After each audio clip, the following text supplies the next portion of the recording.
casualers, none other than to be awarded by Sis Cherry. Sis Cherry Manilid. They will receive cash and also a certificate of recognition.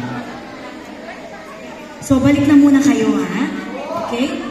Another set of awards na naman ito. So, balik muna.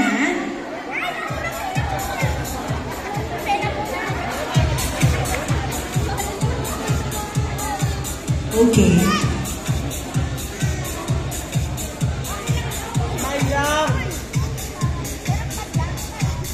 Partner? The best in casual wear is none other than candidate number 8.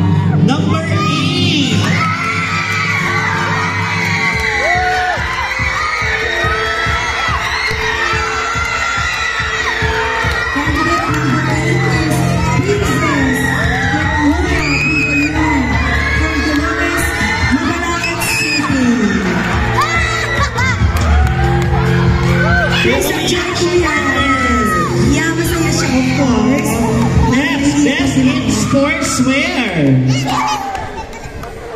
To be awarded by Sis Ampi. The best in sportswear. May bet po ba tayo? Anong number ang best in sportswear?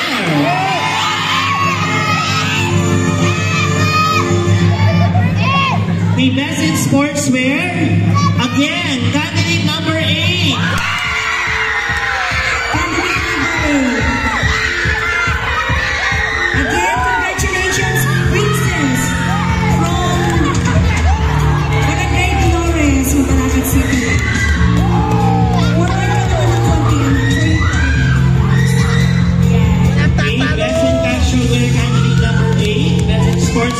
Candidate number 8. Next, major award, Best in Talent na tayo, partner. Okay, again, Sis Marie. Tinatawagan ko po si Sis Marie, our PPC coordinator. Hey, Best in Talent. What is that? Best in Talent. Best in Talent. Sino kaya yan, partner? Hey, Best in Talent po natin. What number? Again, candidate number 8. Congratulations, Princess! Barangay Dolores, Malacan.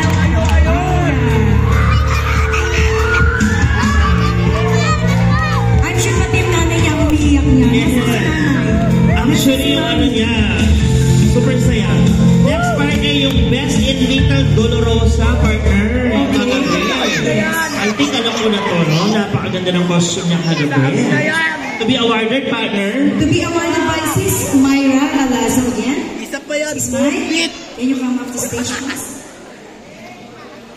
The Best in Little Dolorosa is none other than candidate number...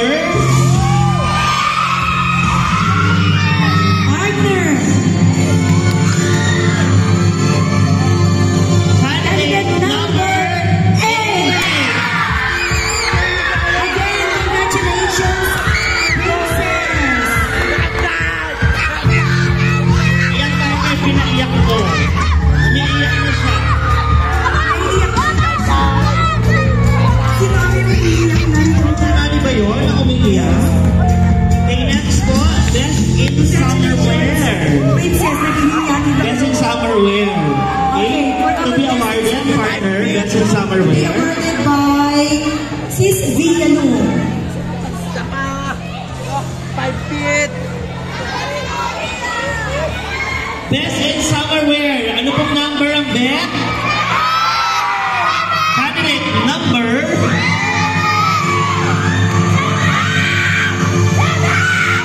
Candidate number... 7.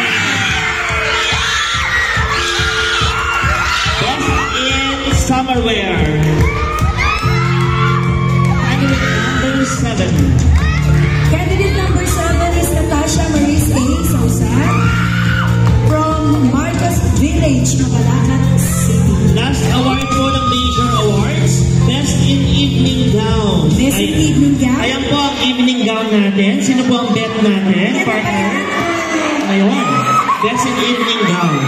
Okay, to be awarded by Sis Daisy Tamoria.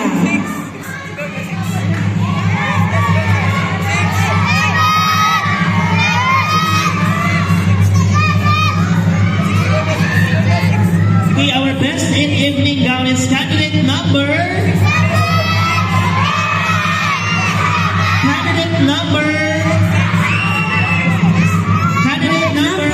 7.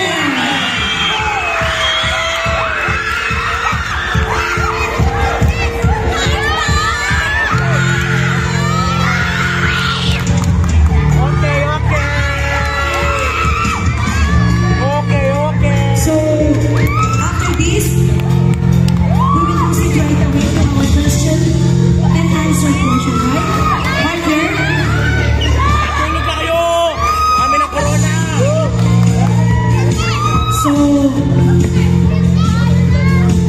question and answer na tayo, no? Okay, let's proceed na po sa ating question and answer